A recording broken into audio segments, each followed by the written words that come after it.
Hello dog lovers, Leah Will here, and this week on Desk Discussions we're going to be covering part 2 of the training handout. Last week we did part 1, this week we're going to do part 2. This will probably be the last desk discussion for a little bit, so next week you'll get to see me working with some dogs. We're going to cover early training sequence to eventual goal in training. We're going to touch on what prompts are, we're going to touch on what reinforcers are, and mark words. So I wrote some notes on the board behind me. Those are for the training sequence portion, so I'll get out of the way when we go over that. But I do want to talk about a couple very important parts before we get to actually training sequences and how we're going to use that to teach the dog to follow through and then maintain that response.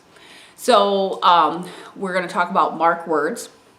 And I want you to think of a mark word is to mark a certain response. So you're going to have 2 mark words. And I want you to think about game show. So you're going to have a correct response mark word and you're going to have an incorrect response mark word. So when your dog follows through and responds correctly, you're going to have a word that indicates that's correct. So you're like, ding, ding, ding, game show, you got that right. I personally use yes a lot of the time. You will see in some of my videos, I mark the correct response from the dog with a yes, because that's what I want you to do, and my brain goes, yep, that's it. So yes is what they get. A lot of clients use good dog, good girl, good boy. So you will also hear me follow through with the good dog, good boy, because I try to use the correct response mark word that my clients use for their dogs when we're working with those dogs. So sometimes they get a yes, sometimes they get a yes, good boy, because that's what the owner is using, and I want to make sure I'm using their word, not my own word. You also want to think about incorrect response. So, you got it wrong. Obviously, a lot of people use no. No is a word that we come up, nah, don't do that, no. I personally use I have children. I use with my kids. Basically, knock that off. We don't want that. So you want to come up with a word that says that is the incorrect response. That's the wrong thing. That way you can move through when your dog knows, sit down, shake, roll over, speak, and you want to teach something else, your dog's going to offer you the things it knows to get the reward. It goes, hey, this has worked before, let's try all these things.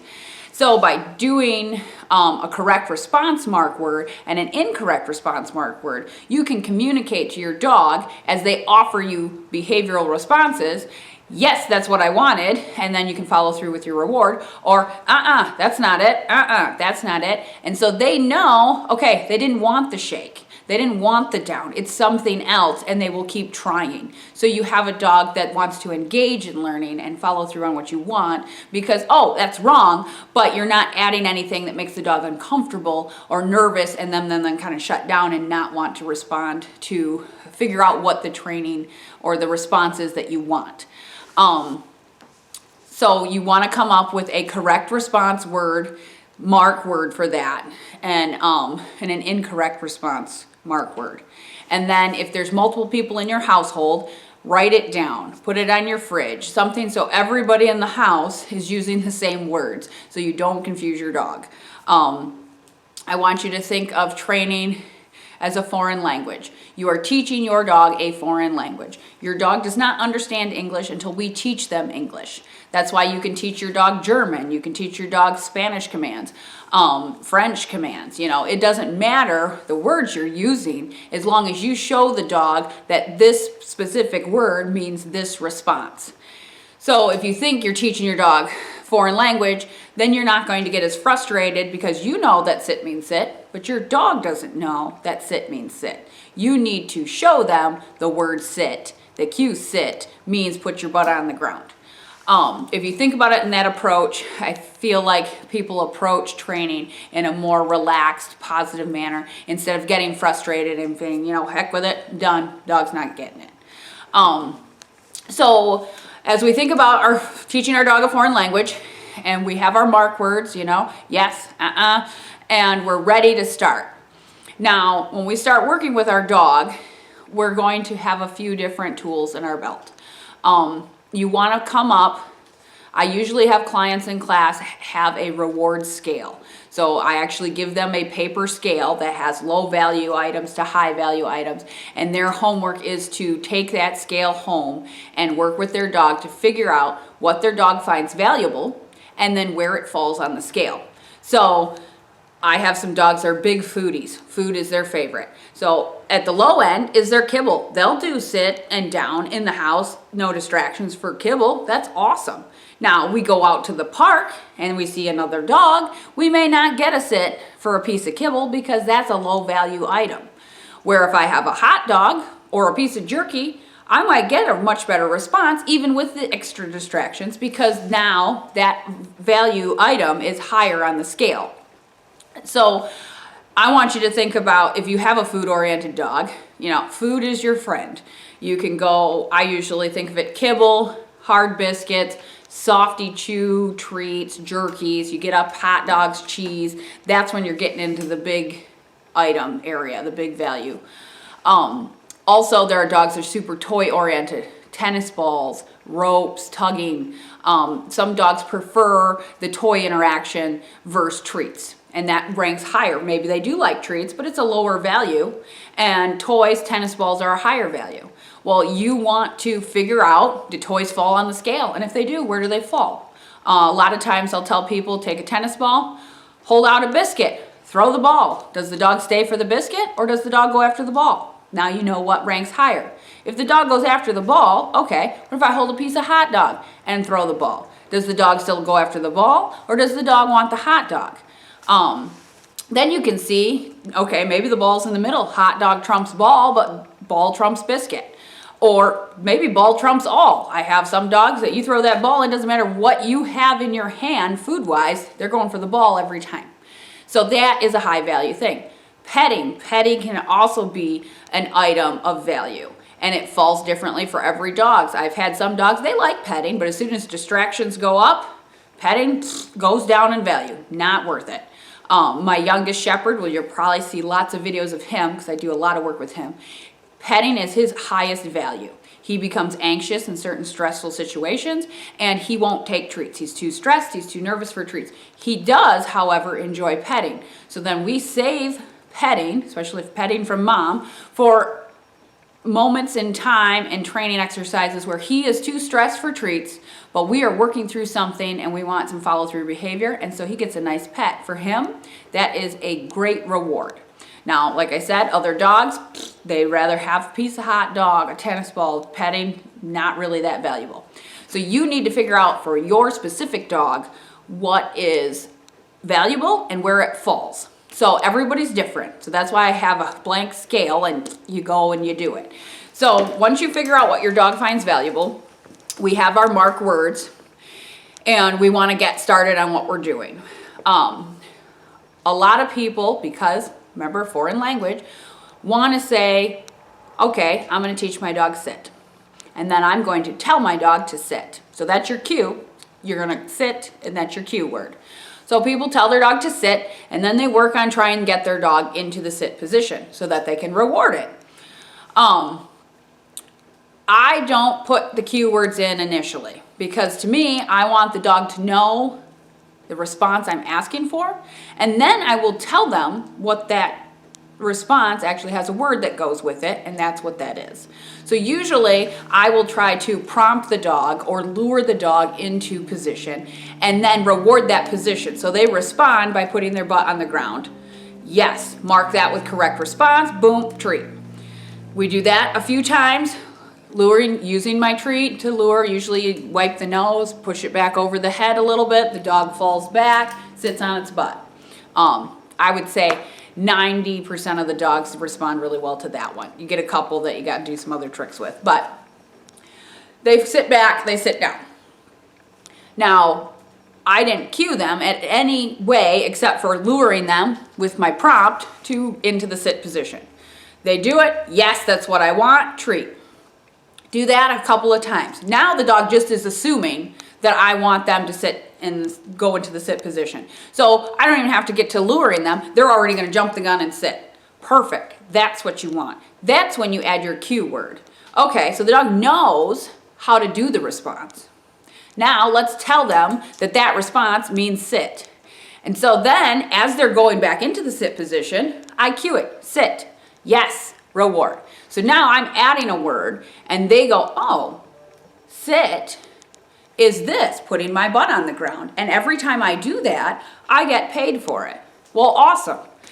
So when you are starting to teach your dog a new behavior or response, basically, don't get so focused on your cue word because your dog doesn't know what the cue word is. Be more focused on helping your dog into the correct response, and then we can put a word with it later. That is, the word part is the easiest part. We want the dog to have the follow through on the response. This way, you're not the person that says sit, sit, sit, sit, sit, and the dog is still not sitting. All you're doing is wearing out your cue word. Or down, down, down. All you're doing is wearing out your cue word. So now that we've got our correct response mark word, we've got our incorrect response mark word, we know our treat, toy, petting values and ratios and where our dog finds them valuable and what they find valuable. And we know that we're working on teaching our dog a foreign language. And so we're going to focus on response and not so much on our cue word and things like that. When I talked about prompting, a prompt is anything that you're using to get the dog into the response before the dog responds. So anything in front of the response that you're using to help the dog to get into it is a prompt. So you have your treat, you're gonna lure the dog into it, and boom, they do it. That's your prompt. You're using your treat as a prompt. You want to phase those out. You do not want to have to prompt your dog forever.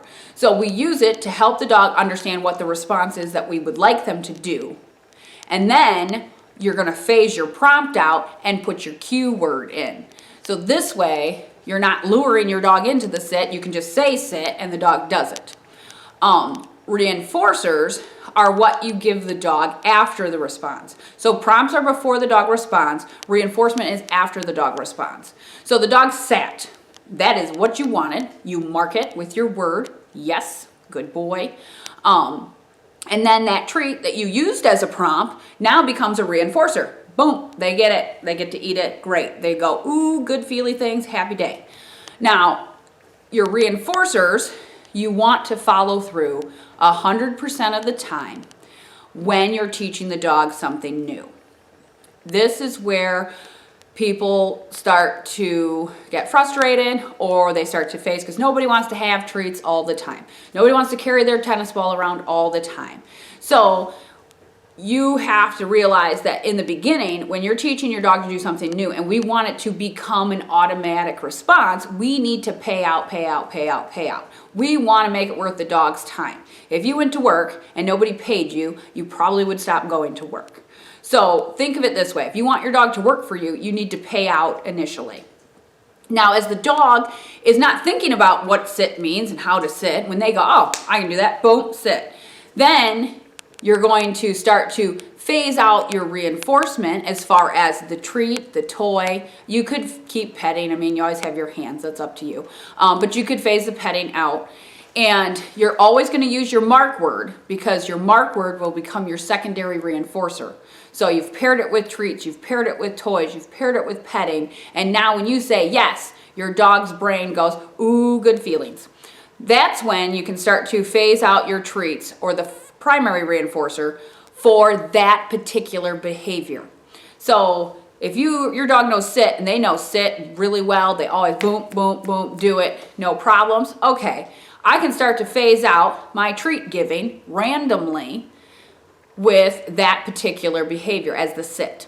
If I have a dog that's sitting and doing well and we're working on down and the dog doesn't have down as well as it has sit, don't start phasing your treats out across the board. You just start phasing them out for sit and you always give treats for down because we're still in the beginning stages here. So now I'm going to get up and kind of point at some of the early training sequences to eventual goal to kind of make it a little more visual on where you're going to start with each behavior. Each response you want from your dog is where you're going to start here on the eventual goal or on the early training sequence side. And then as you get better and better with each behavior, you'll get to eventual goal. So just because one behavior is going well, one response is going well, don't start bypassing it on the new stuff, because your dog doesn't have that in. They don't understand the cue word means this follow through every time. So I'll get up out of the way here and kind of point things on the board. So we have early training sequences on this side to eventual goal over here. And then I did put a little thing. You have prompt. Here's your dog's response. Prompt is before. Reinforcers come after the response. So that just gives you a little idea of remembering we want to phase these out as we put our cue word in. And we always want to reinforce when we are starting a brand new behavior or want a brand new response from our dog. So if you look at early training sequences, there's no cue in here. I don't do a cue. Some trainers do. I put it in later. So I usually prompt the dog into the response. The dog responds. I mark it. Yes, good dog. That's what I want. And then I follow through with a reinforcement. So you want to do this after every correct response. So every time the dog does the right response, you want to reinforce, reinforce. Make sure you mark it. If they give you the wrong response, use your incorrect response word. Nope, that's not it. Whatever your word is, mark that and let them know that's not what I wanted. Let's try again. Now, as you move from early training sequence to eventual goal, we're adding our cue and we're phasing out the prompt. So I'm not going to take my treat and help the dog to sit anymore. I'm going to start to wait. They're going to anticipate and yep, sit, that's what I want. Sit, that's what I want. So I'm now saying sit. The dog's doing it without me prompting every time. Or down. A lot of times, especially if you've taken my classes, I'll use treats to help lure the dog into a down from a sit. Sometimes we'll use a leg bridge depending on how stubborn the dog wants to be. But you're going to lure them into the down, and then get it where I just hold my hand down and the dog will start to go into a down. All right, now we're ready for our cue. When the dog starts to anticipate the response you're asking for, that's when you start to phase the prompt out and add your cue word there. Now, when you look at eventual goal, we have cue, response, mark, reinforcement, variable ratio. So now we've gotten where we're not prompting anymore, we're cueing. So we tell the dog, sit. The dog responds, hopefully with a sit. He should be if you're over here. And then you're still marking it. Yes, that's what we want.